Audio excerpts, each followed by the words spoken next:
Hello बच्चों। तो आज इस लेक्चर में मैं आपको रिफ्रैक्शन का डेफिनेशन, स्नेल्स लॉ और रिफ्रैक्शन का वेक्टर फॉर्म समझाऊंगा। ठीक है। और इसके अगले लेक्चर में मैं आपको वेक्टर फॉर्म का एक एप्लीकेशन भी बताऊंगा। अच्छा, ठीक है। तो सबसे पहले मैं आपसे बात करता हूँ रिफ्रैक्शन क्या होता है। तो रिफ्रैक्शन की डेफिनेशंस जो 10th में पढ़ाई जाती है बच्चे वही बताते हैं कि bending of light when light travels from one medium to another, यानी जब लाइट एक मीडियम से दूसरे मीडियम में जाती है तो लाइट के जो बेंडिंग होती है उसको रिफ्रैक्शन बोलते हैं। और रिफ्रैक्शन को हिंदी में हम अपवर्तन भी बोलते हैं। क्या बोलते हैं? अपवर्तन। ठीक है। तो मैं आपसे एक बात बोलता हूँ कि अगर कोई लाइट रे सीधी नॉर्मल पे ही गिरी, मतलब मैं एक डायग्राम बना के आपको दिखाता हूँ। ये थोड़ा diagram out of the box बना रहा हूँ मैं, तो इसको आप इसमें लेक्चर का हिस्सा मत मानिए। तो मैं एक बोलता हूँ कि ये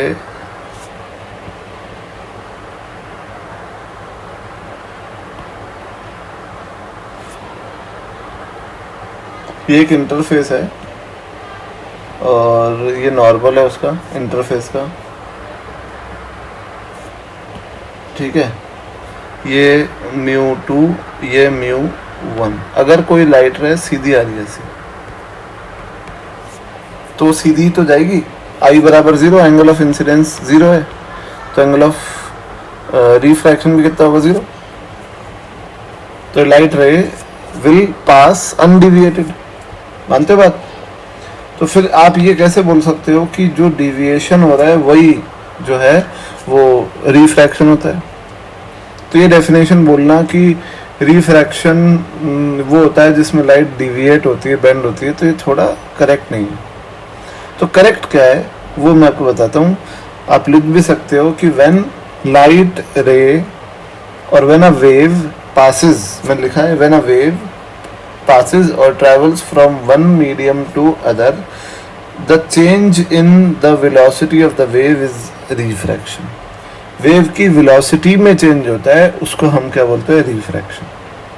हिंदी में भी बोल देता हूँ कि जब कोई तरंग एक माध्यम से दूसरे माध्यम में जाती है तो तरंग का वेग परिवर्तित होता है और इस घटना को हम अपवर्तन कहते हैं।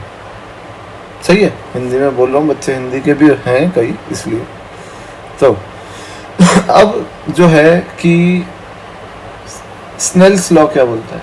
तो जैसे सबसे पहले एक बेसिक डायग्राम जब हम हमेशा बनाते हैं कि ये एक रे आ रही है आई एंगल पे। एंगल हमेशा किससे नापते हैं? नॉर्मल से। किसका नॉर्मल? आपको दिख रहा है इंटरफेस। इंटरफेस क्या होता है? जो दो मीडियम को सेपरेट कर रहा है, अलग कर रहा है। ये मीडियम को अलग कर रहा है इससे, तो इसको इंटरफेस बोलते हैं, अंतरापृष्ठ। ठीक है। तो ये एक इंसिडेंट रे आ रही है, इसका नॉर्मल के साथ अभिलंब के साथ कितना एंगल है? आई। और ये इस मीडियम में गई तो इसका नॉर्मल के साथ एंगल कितना हो गया? आर। समझ गए? तो स्नेल्स लॉ ये बोलता है कि किसी भी मीडियम में म्यू और साइन थीटा का प्रोडक्ट, मल्टीप्लिकेशन प्रोडक्ट हमेशा कांस्टेंट रहता है। जहां पे थीटा क्या है? थीटा क्या है? थीटा उस रे का नॉर्मल के साथ बनाया गया एंगल है। समझा? भी समझाता हूं इसको और अच्छे से। जैसे इससे कंक्लूजन क्या आया कि mu is inversely proportional to sine theta, यही तो आया। तो देखो स्नेल्स लॉ कैसे बना है। स्नेल्स लॉ ये बना कि इस मीडियम में इस रे का इस नॉर्मल के साथ एंगल कितना है? आई। और इस मीडियम में नॉर्मल के साथ एंगल कितना है? आर। तो हम बोल सकते हैं कि इसका μ1 साइन आई और इसका μ2 साइन आर बराबर है। किसी भी मीडियम में म्यू इंटू साइन थीटा बराबर होता है। तो μ1 साइन आई बराबर μ2 साइन आर। ऐसे 50 मीडियम भी होंगे ना आगे लगा लगा के, μ3, μ4, μ5, μ6, सबका म्यू इंटू साइन थीटा।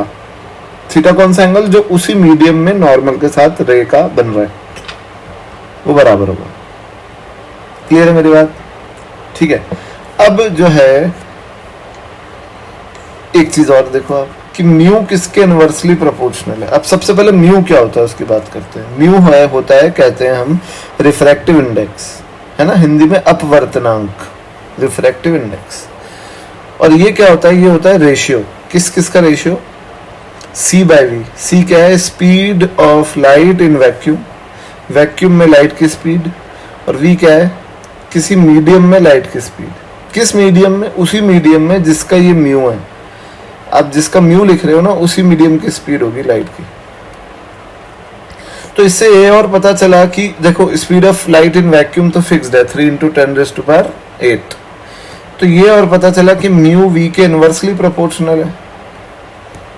और आप ये भी जानते हो कि वी लैम्डा के भी डायरेक्टली प्रोपोर्शनल होता है वेवलेंथ के।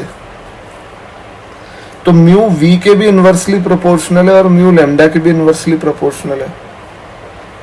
यानी अगर कोई रे डेंसर मीडियम में जाती है, तो देखो डेंसर मीडियम वो होता है जिसमें डेंसिटी ज्यादा होती है। ये बोलना बिल्कुल गलत है, बच्चे यही बोलते हैं, मैं पूछता हूं तो कि डेंसर मीडियम क्या है, जिसकी डेंसिटी ज्यादा है। ऐसा नहीं होता है।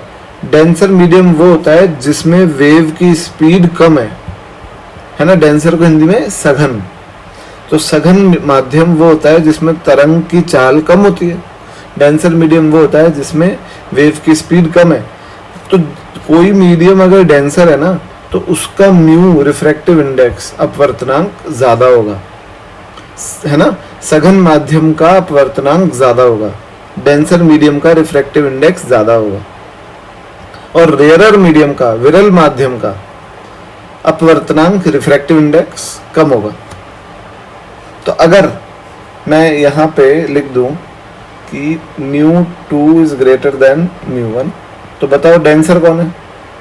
μ2 वाला डेंसर हो गया, सघन, और μ1 वाला रेयरर हो गया, विरल। अरे बस में तो अब क्या है कि अब ये देखो कि म्यू किसके इनवर्सली प्रोपोर्शनल है, साइन थीटा। यानी जब भी कोई मीडियम डेंसर होगा तो म्यू बड़ा होगा, तो उसमें साइन थीटा छोटा होगा, यानी थीटा भी छोटा होगा। साइन थीटा तो एक इंक्रीजिंग फंक्शन होता है ना, बढ़ता हुआ फंक्शन होता है। तो थीटा बढ़ेगा तो साइन थीटा बढ़ेगा, थीटा घटेगा तो साइन थीटा घटेगा। यानी म्यू अगर बढ़ेगा तो थीटा भी छोटा होगा। यानी जब भी कोई रे एक रेयरर मीडियम से डेंसर मीडियम में जाती है, तो म्यू जो है डेंसर मीडियम का बढ़ गया, तो थीटा छोटा हो जाएगा, क्योंकि म्यू इंटू साइन थीटा को कांस्टेंट रहना है। समझ गए आप। जब भी कोई रे विरल माध्यम से सघन माध्यम में जाएगी, तो सघन माध्यम का म्यू बड़ा हो जाएगा। म्यू बड़े होने से क्या होता है कि थीटा छोटा हो जाएगा, क्योंकि mu into sine theta constant रहता है। और अगर कोई रे डेंसर टू रेयरर मीडियम में जा रही है, सघन से विरल में जा रही है, तो जो है म्यू रेयरर का कम होता है, तो थीटा बढ़ जाएगा। तो इसको बड़े सिंपल से हम तरीके से बोलते हैं कि जब भी कोई रे रेयरर टू डेंसर मीडियम में जाती है, तो रे बेंड्स टुवर्ड्स द नॉर्मल। रे जो है वो नॉर्मल की तरफ मुड़ जाती है, थीटा छोटा होना चाहिए। और अगर कोई रे डेंसर टू रेयरर मीडियम जा रही है, तो रे नॉर्मल से दूर मुड़ जाती है, थीटा बड़ा होना चाहिए। ये इंपॉर्टेंट है, समझे। अब आता है वेक्टर फॉर्म। तो वेक्टर फॉर्म के लिए कुछ मैं बना रहा हूं यहाँ पर, कि जैसे यहाँ पे एक ये इंटरफेस है, दिख रहा है, अंतरा पृष्ठ, दो मीडियम्स को सेपरेट करता है, एक ये मीडियम अलग, एक ये मीडियम अलग। ये मीडियम μ1, इसका अपवर्तनांक रिफ्रैक्टिव इंडेक्स, और इसका रिफ्रैक्टिव इंडेक्स μ2। इस मीडियम, ये जो इंटरफेस है, इसका जो नॉर्मल है ना, नॉर्मल यानी अभिलंब, ये ऊपर की तरफ पॉजिटिव है, और इसका इकाई सदिश यूनिट वेक्टर n कैप है। इस नॉर्मल का यूनिट वेक्टर कौन है, n कैप।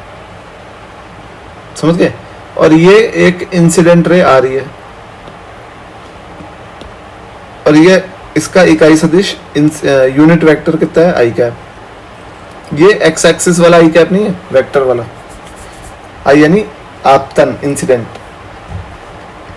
ये एंगल कितना है, θ1। ठीक है। अब रिफ्रैक्शन होने के बाद, अपवर्तन होने के बाद ये इसमें गई, ये एंगल कितना है थीटा 2। ये रिफ्रैक्टेड रे का यूनिट वेक्टर है, यानी जो रे रिफ्रैक्शन के बाद अंदर गई है उसका यूनिट वेक्टर आर कैप है। तो अब इसमें अपन क्या बोल सकते हैं कि वेक्टर फॉर्म है μ1 into i cap cross n cap is equal to μ2 into are cap cross n cap. तो इसका देखो जरा, मैं आपको इसको छोटे तरीके से प्रूफ करके दिखाता हूं कि अगर मैं इसको ओपन करूंगा तो ये कैसे ओपन होगा। Cross product a cross b open होता है, a modulus b modulus sine theta. ठीक है, तो ए मॉड्यूलस कितना है, मतलब आई कैप का मॉड्यूलस एन कैप का मॉड्यूलस साइन थीटा। अब देखो आई कैप जो वेक्टर है वो ऐसे आ रहा है और एन कैप ऐसे जा रहा है, तो इनके बीच का जो एंगल होगा वो ये वाला नापेंगे ना अपन, ये वाला 180 माइनस थीटा। ये तो जानते हो, ये वेक्टर का बेसिक है। तो 180 माइनस थीटा 1, फिर μ2 जो है ये into are cap cross with N cap. तो आर कैप और एन कैप का क्रॉस प्रोडक्ट खोलोगे तो R cap modulus N cap modulus, और फिर से वही बात कि आर कैप ऐसे जा रहा है एन कैप ऊपर जा रहा है, तो इनके बीच का एंगल ये वाला होगा, बड़ा वाला 180 माइनस थीटा 2। ठीक है, तो आई कैप मॉड्यूलस 1 हो जाएगा, यूनिट वेक्टर है, एन कैप मॉड्यूलस 1 हो जाएगा, यूनिट वेक्टर है, आर कैप मॉड्यूलस 1 हो जाएगा, एन कैप मॉड्यूलस 1 हो जाएगा। तो क्या बचेगा μ1 साइन, अच्छा 180 माइनस थीटा कौन सा क्वाड्रेंट में आया, सेकंड में, सेकंड में साइन पॉजिटिव होता है, तो μ1 साइन थीटा 1 बराबर μ2 साइन थीटा 2। ये बन गया आपका स्नेल्स लॉ। समझ गए। मैं एक एग्जांपल बताऊंगा आपको बड़ा अच्छा है इस पे अगले लेक्चर में, तो आप देखते रहिए और बने रहिए। आई होप ये आपको समझ आया। Thank you.